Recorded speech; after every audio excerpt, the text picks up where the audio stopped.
Hey, it's Elizabeth. My new monthly recipe club, The Nourished Table, is for anyone who's ever stood in the kitchen at 5 p.m. thinking, I have no idea what to make. Each month, I send you 5 hand-picked, pre-tested recipes, a done-for-you shopping list, and simple ideas to turn each dish into multiple meals, so you can spend less time cooking and more time eating well.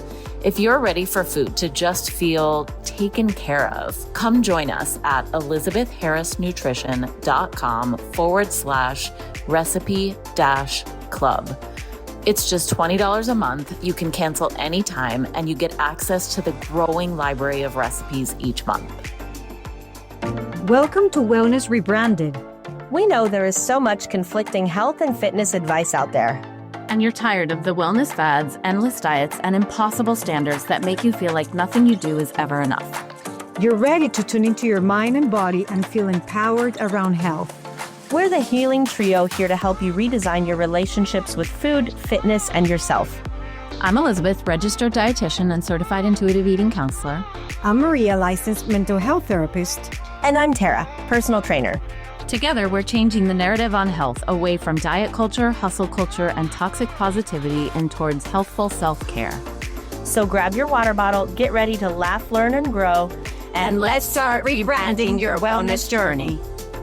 Hey, Wellness Rebranded fam. So tell me if you relate to this at all. You decide to join a gym or a boutique fitness studio, and you get yourself all ready and you walk in the door, and all of the walls you see mirrors from floor to ceiling. The instructor is really small, probably loud, and says something like, come on, let's go. We're going to burn off that weekend fun or food. And everyone around you seems to know what they're doing. They all look a certain way. You spend half the class just watching yourself in the mirror, and the other half watching everyone else and comparing what you look like to what they look like. And then you finish the class and maybe you feel sort of proud of yourself that you did it, but also you somehow feel like you failed or you didn't quite measure up. And you go home and the whole way you're just wondering how many calories you burned, and something about it just really feels off. Ladies? Yes, I've been there. Me too. I'm thinking that after all that workout, I want to have like a vanilla shake, a milkshake, and then feel really guilty about it.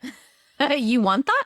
No, I mean, that's where I've been. Oh, Because after all that exercise, I feel like I need something to fuel my body back. And it could be a milkshake sometimes. And then I used to feel guilty. Oh, I see what you're saying. Yeah, so that's such a relatable description of what a lot of fitness culture is like, right? Well, that's why I don't go We've to all the been gym. there. Yeah, for sure. So Tara, De Leon. Yes. you've been building something different Yes. Something that didn't exist. that a lot of us have spent a lot of time wishing existed. Something that is different than what Elizabeth just described. The feeling is different. The vibe is different. So before you tell us what you're building that's different and how cool it's turning out, because I love watching this unfold for you, and the energy around it is amazing. We've talked a lot about kind of the problems in fitness and how you see them, but would you describe it as you suddenly woke up and had an aha moment one day when you realized what was wrong, or was it more like a slow unfolding thing? This was a slow burn. When I became a personal trainer when I was 19 years old, and I was raised in diet culture,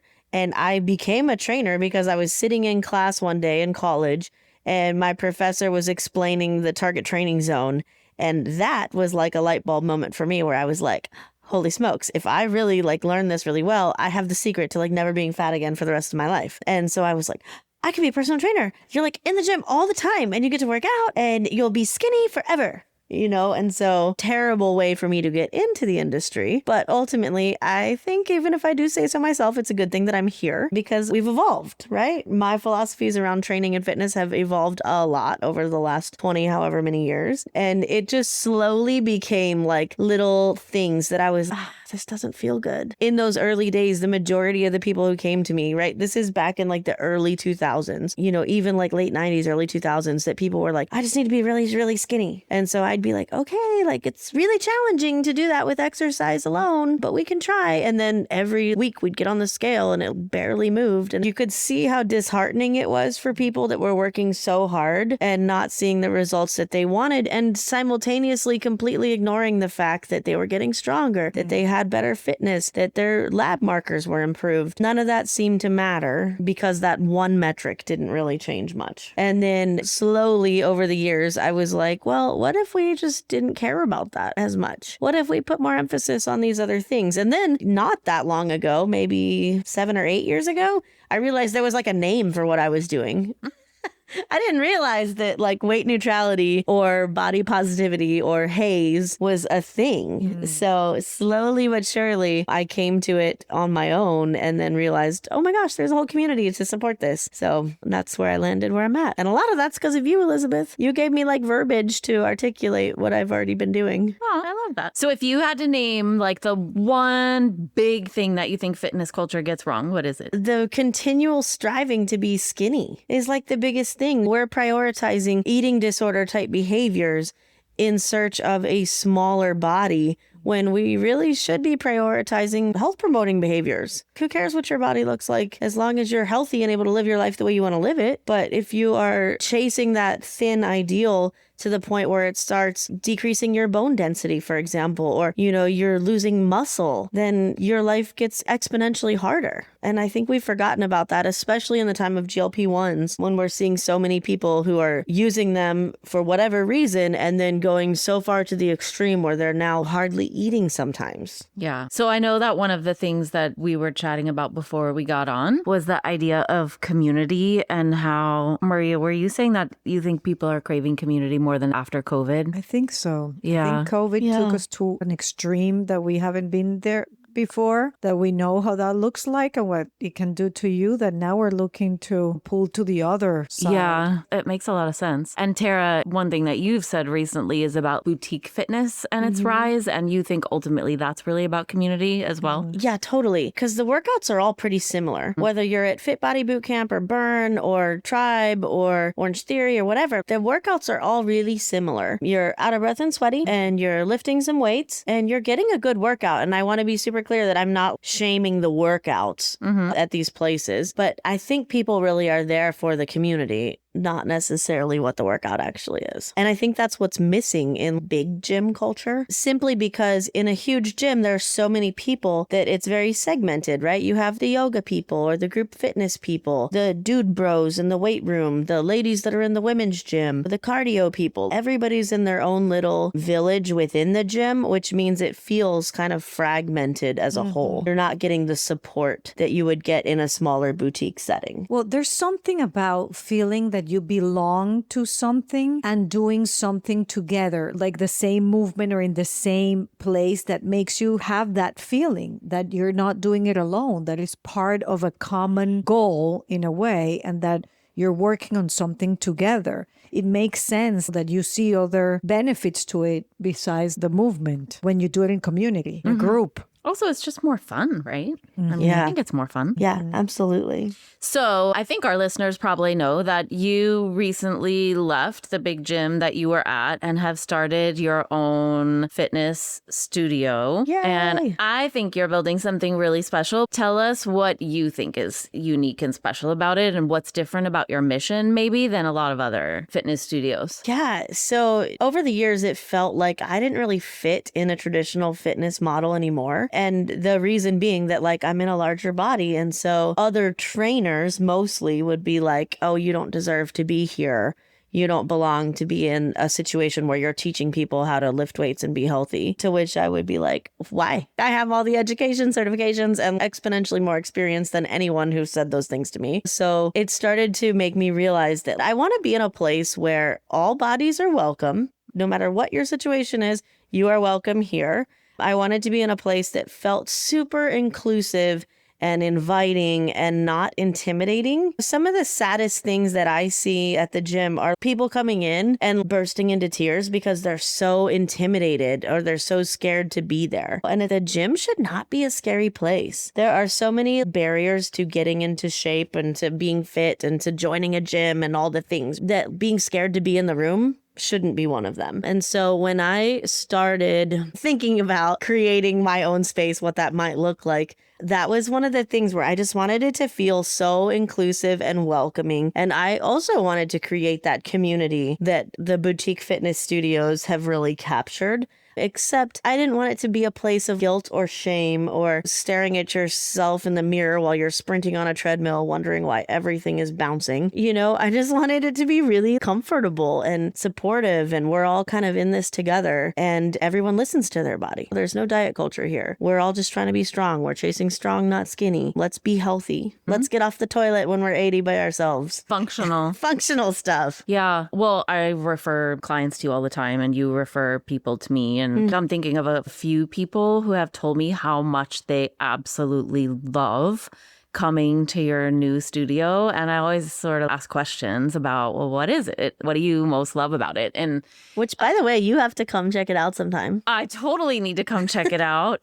And they say things like, I just love that Tara's a real person and she looks like a real person and that it's so positive. And I love that it is about getting strong and it's just really fun. And there's other people. Like, I love that I'm doing it with other people. And basically the overall theme of what I hear is that it feels real and it feels not intimidating and that it feels fun and that it's very approachable. Well, and two things come to mind. One, Tara is bringing back the joy that you can feel when you move your body. Okay? Yeah. Without all the pressure and the expectations and unrealistic It's so true. goals. Like, one of the people I'm thinking about, she is literally tickled pink when I talk to her.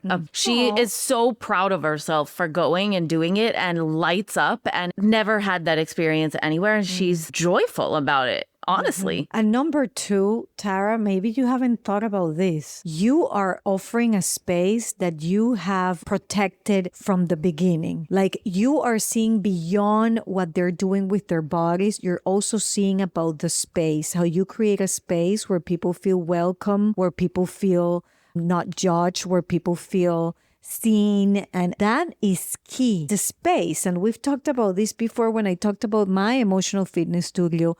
More than the content that is happening in each session is how you have created and well selected the energy and the words and what happens in that space. And that's different because you can have an empty space and put a bunch of machines there and weights and just tell people what to do. Tara is going beyond that. It's the environment you have created. We did talk about it in the episode where we talked about the community you build with the emotional fitness studio. But it's one of the things that I love about both of you guys. And I try to be this way myself, is that it's like nothing happens by accident. It's very, very intentional what you're building and how you want people to feel and this type of safety that you're trying to create for people. And that's special in our respective fields, I think. Well, special and needed because without safety and without that intention of creating that space, the way you show up, let's say as Tara's clients in this case, is completely different. People know when a space has been created just to get money or make money. People know when a space have created with you in mind so you feel comfortable and taken care of and respected. And then when that space is selected that way, then magic happens. When I talk about that magic, is that community. Because then, without saying it, the message also is when you come to this space that I'm protecting so well, your judgment is not welcome either. So everybody that comes to the space now treat each other with the same intent that you created the space. And that's what community is. And also just think about it from a health behavior perspective.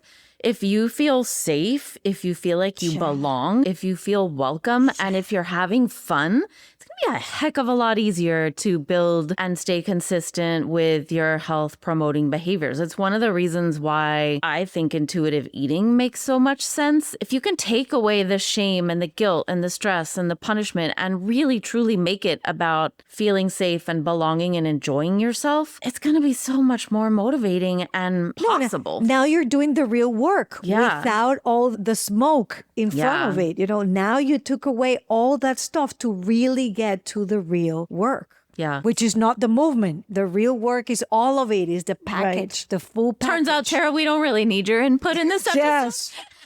Thank you for this free marketing advice. Want to know about Tara's new gym? Talk to me and Elizabeth. Like 5 minutes ago, I was going to be like, guys, thank you so much for those kind words. And then you just kept going. So I was just listening. Taking it in. Thinking about launching a podcast or taking yours to the next level? Juliana Barbati and her team are the experts you need. They take care of everything from episode funnel design to production and marketing, so you can focus on creating content that connects. Check out julianabarbati.com and mention that we sent you. So first of all, walk us through someone's experience when they come to your new studio and what's different. And hopefully we can do this in a way that, because not everybody is here in the Annapolis area and going to be able to go to your studio. They can work with her virtually.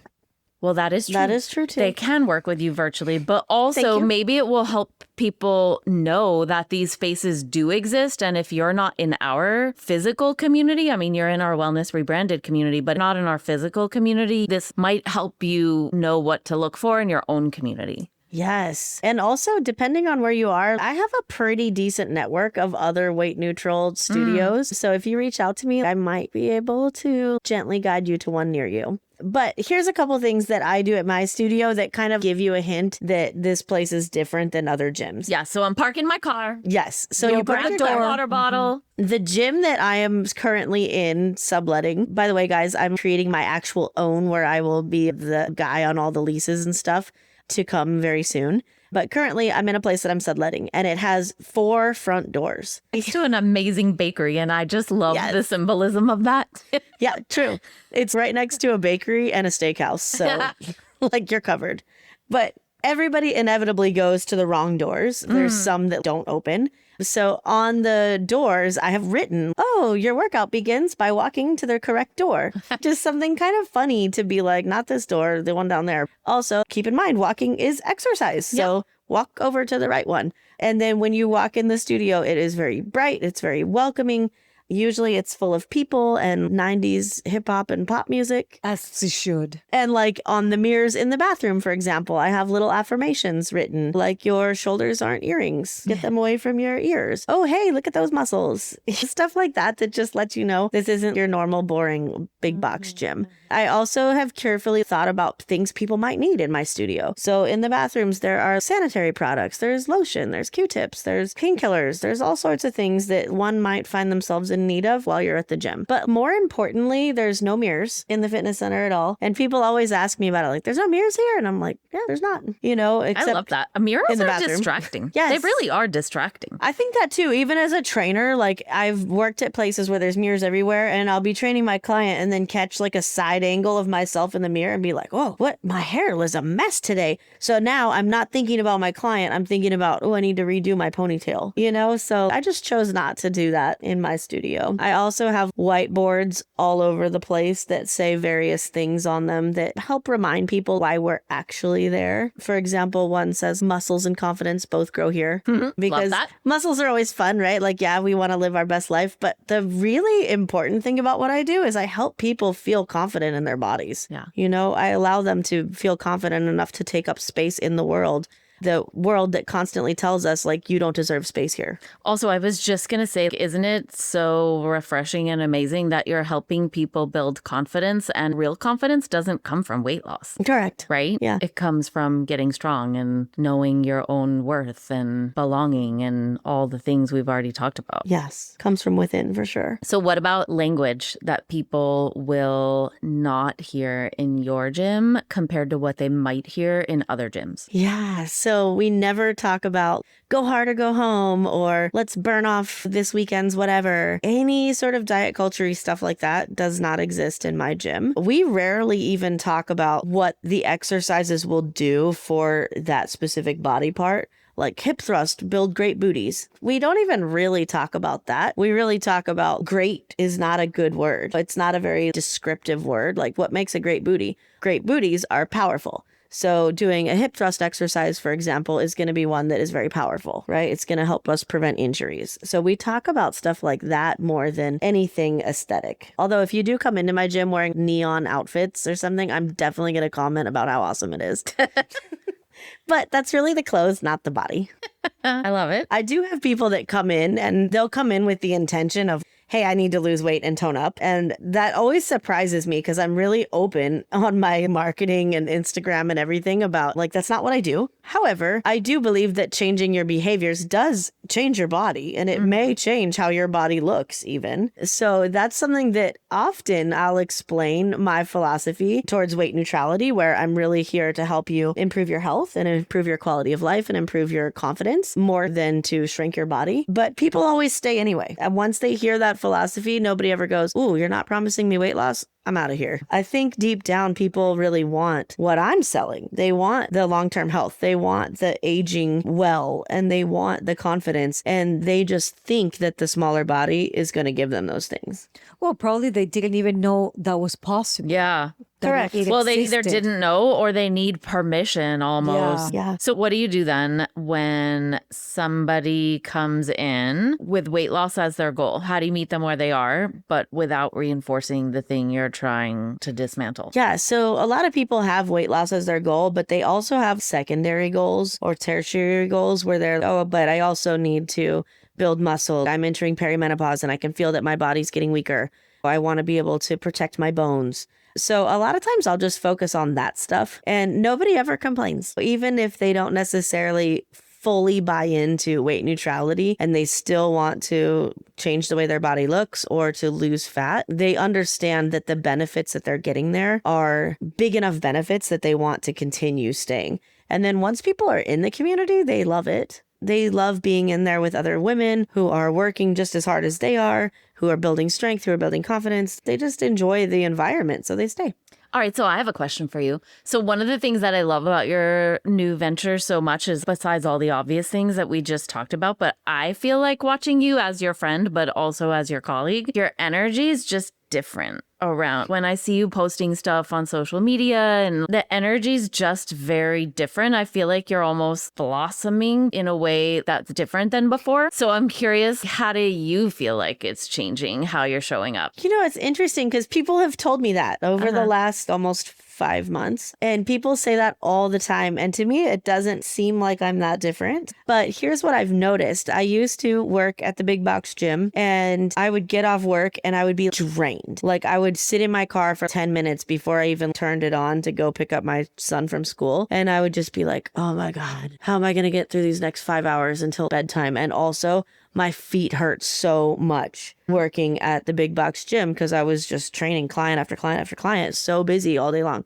which by the way, I'm even busier client wise now, but my feet almost never hurt. And I leave work in the afternoon and I'm like, dang, what are we going to get into tonight? I feel very different and I cannot pinpoint exactly why. But I think it is the representation of I'm truly in a place where I get to work according to my morals and values. So if something doesn't feel right to me, I change it. If someone's not happy with something, I'm going to make that right. I'm not going to be like, oh, sorry, the gym makes us do it like this. You know, like I think there's just an alignment of morality that is there that wasn't there previously. Well, because it's very exhausting to be fighting against what you had in mind with your values. And probably at that big gym, you saw a lot of things that were not how you would do it. And that brings a lot of weight. So now that you have the freedom to do it however you want to do it, it feels lighter. It makes perfect sense. I also think even a personal level, this may surprise all of you guys, but I'm hella introverted. I need that alone time to kind of recharge. And a lot of noise is overwhelming for me. Not that it affects me on my day to day. I'm not in the gym covering my ears, But I didn't realize in a studio, it's me and a few clients with music that I've selected. It is so much quieter than at a big gym where there's a lot of movement. There's treadmills on, there's people dropping weights, there's music that I didn't pick and probably would also, never. I would imagine if there ever is a break between clients, you don't have to talk to 47 people. Totally. And I turn the music off even if I like it. Yeah, that's cool. It's just a quieter, more restful work situation for me to be in. So I think that allows me to kind of thrive a little bit more. You know, and that's something else you're offering. I've never thought of this. Less overwhelming, because you're right. You go to a regular gym and there are 20,000 things happen at the same time. It's hard to focus on what you're doing unless you bring your own headphones and stuff. But you're offering even the privacy or the less noise that we don't think it is, but your brain is absorbing through all your senses all that information. And that's an excellent point. Of course, it has an impact, even if you don't notice it. All that stimuli. All right. So what do you want our listeners to hear today? Imagine the person that's out there and has completely given up or felt completely frustrated by fitness because every space they've tried has felt like it wasn't built for them. Yeah, so many spaces aren't built for everyone, right? But everyone needs to be exercising. And I hope that this episode offers hope to people that there are spaces like this that exist. They're not as common as the other spaces. Yes, sadly. Sadly. Hopefully someday they will be. But there are spaces like this that exist. If you're here local to us, like my studio's in Edgewater, I would love to see you there. And if you're not local, I highly recommend that you either reach out to me and let me help you, or let's do a Google of weight neutral training near you, because these places exist and you can go to exercise without feeling terrible. You should leave your workout feeling better than when you started. The whole idea behind fitness is that it should enhance your life, not hinder it. So if you're leaving your workout wondering like if you're actually okay, I would question that. And also I would say if you're not already following Tara's Instagram personally, be sure to do that, because even if you're not local to Instagram, like your content is legit so much fun, and it will inspire you of like what the weight neutral community could actually look like. And then don't forget to follow Wellness Rebranded. Totally. While you're there. And I'm going to be started showcasing what it looks like to actually build your own training studio. Oh, that's cool. So I'll be posting like me painting the walls and putting in new floor and all the machines and stuff. So if you just want to see like what a build out actually looks like of a weight neutral training space, like come along for the ride. Yeah, that's awesome. And as always, we want to hear from you. Do you relate to this at all? Like, have you walked into a fitness space and felt like it wasn't built for you? Or have you found your version of what Tara's building here in the Annapolis area, found someplace that finally felt right? DM us, let us know. Leave us a review, send us a voice memo through Instagram, however you want to do it. We want to hear your story and your experience. And then also think about someone in your life maybe who is thinking, well, I'll start working out when I lose weight, or they don't feel comfortable in the fitness community. Send them this episode, share it with them so that they can start to know that there's an alternative out there. And we would really appreciate it. And I'm sure they would too. Thank you for listening. If you want to connect with me outside of this podcast, you can find me on Instagram at coaching_therapist. I'm Elizabeth. You can find me at Elizabeth Harris Nutrition or in my Facebook group, Health and Healing with Intuitive Eating. And I'm on Instagram and Facebook at Tara De Leon Fitness. Guys, if you loved this episode or any of our other episodes, we would love it if you would leave us a review on Apple Podcast. It really, really helps us get the non-diet word out to the rest of the world. So please leave us a review. Yes, thank you.